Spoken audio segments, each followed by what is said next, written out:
আসসালামু আলাইকুম। কানিজ ফাতেমা লোপা আমন্ত্রণ জানাচ্ছি এনটিভির দেশের খবরে। ক্রাউন সিমেন্ট শিরোনাম দেখছিলেন, এবারে নিয়ে যাচ্ছি পুরো খবরে। এদিকে রাজধানীর মিডফোর্ডে ব্যবসায়ী সোহাগ হত্যার প্রতিবাদে দেশের বিভিন্ন স্থানে বিক্ষোভ মিছিল ও সমাবেশ হয়েছে। জাহাঙ্গীরনগর বিশ্ববিদ্যালয় শাখা ছাত্রদল সোহাগ হত্যার প্রতিবাদে বিক্ষোভ মিছিল করেছে। দুপুরে নাটোরে বৈষম্য বিরোধী ছাত্র আন্দোলনের ব্যানারে ব্যবসায়ী হত্যার প্রতিবাদে বিক্ষোভ মিছিল হয়েছে। এ সময় আন্দোলনকারীরা সন্ত্রাসী চাঁদাবাজের গ্রেফতারের দাবি জানান। এদিকে হত্যার প্রতিবাদে ময়মনসিংহ মেডিকেল কলেজের শিক্ষার্থীরা বিক্ষোভ মিছিল ও সমাবেশ করেছে। এ সময় শিক্ষার্থীরা দ্রুত এই ন্যাক্কারজনক এবং পৈশাচিক হত্যাকাণ্ডের বিচার দাবি করেন। একই দাবিতে সিরাজগঞ্জ, মাগুরা, জামালপুর, নারায়ণগঞ্জ, ঠাকুরগাঁওয়ে বিক্ষোভ মিছিল করেছে শিক্ষার্থীরা।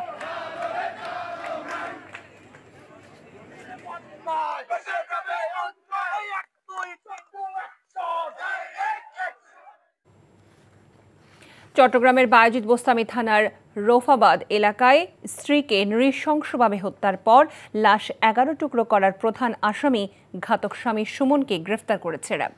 দুপুরে চানগা অফিসে হাজির করা হয় স্ত্রী হত্যার দায়ে গ্রেফতার আসামি সুমনকে। সাংবাদিকদের জানানো হয়, গত 9 জুলাই পাহাড়িকা হাউজিং সোসাইটির একটি ফ্ল্যাট বাসায় ধারালো অস্ত্র দিয়ে নৃশংসভাবে কুপিয়ে স্ত্রী ফাতেমা বেগমকে হত্যা করে। এরপর লাশ 11 টুকরা করে ঘরের বিভিন্ন স্থানে ফেলে রাখে। হত্যাকাণ্ডের ঘটনায় ভিকটিমের বড় ভাই মোহাম্মদ আনোয়ার হোসেন রুবেল বাদী হয়ে বায়েজিদ থানায় ঘাতক সুমনের নামে উল্লেখ করে একটি মামলা দায়ের করে। সুনামগঞ্জের দোয়ারাবাজার এবং ঠাকুরগাঁয়ে হরিপুর সীমান্তে বিএসএফের গুলিতে 2 বাংলাদেশি নিহত হয়েছে। সুনামগঞ্জের দোয়ারবাজারে নিহত শরীফুল ইসলাম, তিনি উপজেলার লক্ষ্মীপুর ইউনিয়নের ভাঙাপাড়া গ্রামের বাসিন্দা। স্থানীয়রা জানান, এই সীমান্ত দিয়ে বিভিন্ন সময়ে ভারত থেকে অবৈধভাবে গরুর চোরাচালান করা হয়। বিজিবি ঘটনার সত্যতা স্বীকার করে জানান, শুক্রবার রাতে শরীফুল ইসলাম সহ কয়েকজন গরুর চোরাচালান করতে সীমান্তে গেলে বিএসএফ তাদের লক্ষ্য করে গুলি ছোড়ে। এতে ঘটনাস্থলেই শরীফুল মারা যায়। এদিকে ভোরে ঠাকুরগাঁওয়ের হরিপুর সীমান্তে বিএসএফের গুলিতে আসকর আলী নামে এক বাংলাদেশি যুবকের মৃত্যু হয়েছে। মরদেহ ফেরত আনার জন্য বিএসএফকে পতাকা বৈঠকের আহ্বান জানিয়েছে বিজিবি।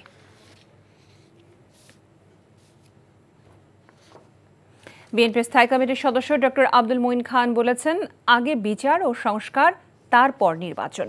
বিএনপি এই কথা আর শুনতে চায় না। সকালে রাজশাহী নগরী ভুবন মোহন পার্কে মহানগর বিএনপি আয়োজিত নতুন সদস্য সংগ্রহ ও নবায়ন কর্মসূচিতে তিনি এই কথা বলেন। মঈন খান বলেন, সংস্কার ও বিচার চলমান প্রক্রিয়া।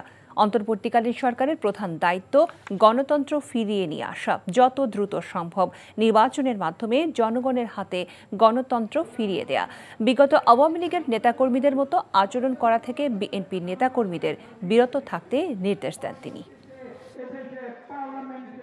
এখানে সংস্কারের প্রয়োজন রয়েছে, আমরা জানি দেশে ন্যায় বিচারের প্রয়োজন রয়েছে, কিন্তু প্রশ্ন হচ্ছে এই সংস্কার এবং বিচার দুটোই কিন্তু একটি চলমান প্রক্রিয়া। যত দ্রুত সম্ভব একটি সুষ্ঠু নিরপেক্ষ নির্বাচনের মাধ্যমে বাংলাদেশের মানুষের প্রাণের আকুতি গণতন্ত্রকে তাদের হাতে ফিরিয়ে দিন।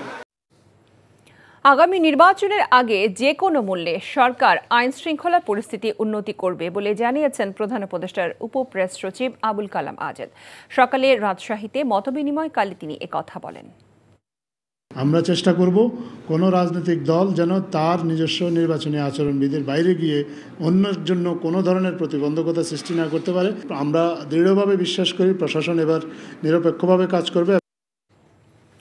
আসনের লোভ দেখিয়ে জাতীয় নাগরিক পার্টি এনসিপিকে কেনা যাবে না বলে মন্তব্য করেছেন দলের আহ্বায়ক নাহিদ ইসলাম। নাহিদ অভিযোগ করেন, একটি দল কয়েকটি আসন দিয়ে গণঅভ্যুত্থানের শক্তিকে কিনে নিতে চাইছিল, কিন্তু এনসিপি জনগণের সাথে তা বিশ্বাসঘাতকতা করবে না। দুপুরে সাতক্ষীরা সদরের খুলনা রোড মোড়ে শহীদ আসিফ চত্বরে পথসভায় তিনি এসব কথা বলেন। জাতীয় নাগরিক পার্টির সাতক্ষীরা জেলার সমন্বয়ক কামরুজ্জামান বুলুর সভাপতিত্বে বক্তব্য রাখেন মুখ্য সংগঠক নাসির উদ্দিন পাটোয়ারি, দক্ষিণাঞ্চলের যুগ্ম মুখ্য সংগঠক মেজবা কামাল ও চিকিৎসক সিনিয়র যুগ্ম সদস্য সচিব তাসনিম জারা।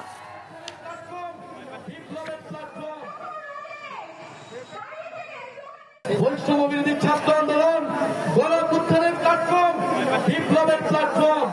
3 আগস্টে আবারও আমরা শহীদ মিনারে আসছি।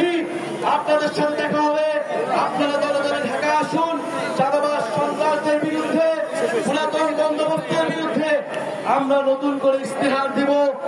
আমিনবাজার ও মাতুয়াইলে সিটি কর্পোরেশনের ল্যান্ডফিল থেকে আবর্জনা পুরোপুরি বন্ধ না হলে কখনোই ঢাকার বাতাস দূষণমুক্ত হবে না বলে জানিয়েছেন জলবায়ু পরিবর্তন মন্ত্রণালয়ের উপদেষ্টা সৈয়দা রিজওয়ানা হাসান।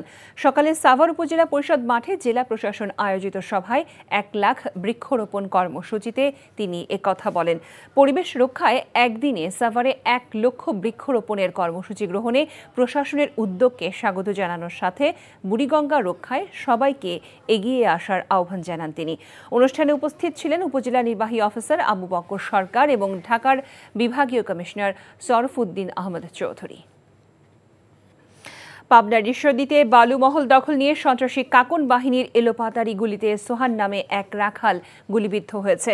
পুলিশ জানায় ঈশ্বরদী, কুষ্টিয়া, ভেড়ামারা, দৌলতপুর, নাটোরের লালপুর সহ বিভিন্ন এলাকার বালুমহলের নিয়ন্ত্রণ করছে সন্ত্রাসী কাকন বাহিনী। সকালে ফিল্ম স্টাইলে স্পিডবোট ও নৌকায় করে গিয়ে বালুমহল দখলে নিতে গুলি চালায় কাকন বাহিনী।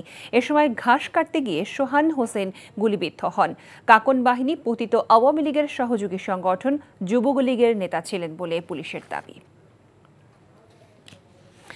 বিএনপি জনগণের ভোটের অধিকার ফিরিয়ে আনতে দৃঢ় প্রতিজ্ঞ বলে মন্তব্য করেছেন বিএনপির কেন্দ্রীয় নির্বাহী কমিটির সহ ধর্ম বিষয়ক সম্পাদক এটিএম আব্দুল বারী ড্যানি। নেত্রকোনার বারোহাট্টা উপজেলার চিরাম, আসমা ও সিংধা ইউনিয়নের বিভিন্ন এলাকার বিএনপির ভারপ্রাপ্ত চেয়ারম্যান তারেক রহমানের 31 দফা দাবি সম্বলিত লিফলেট বিতরণকালে পথসভায় তিনি এসব কথা বলেন। তিনি বলেন, বিএনপি কখনো দিনের ভোট রাতে দিতে চায় না। এ সময় জেলা বিএনপির সাবেক সহসভাপতি মুজিবুর রহমান মামুন সহ অনেকে উপস্থিত ছিলেন।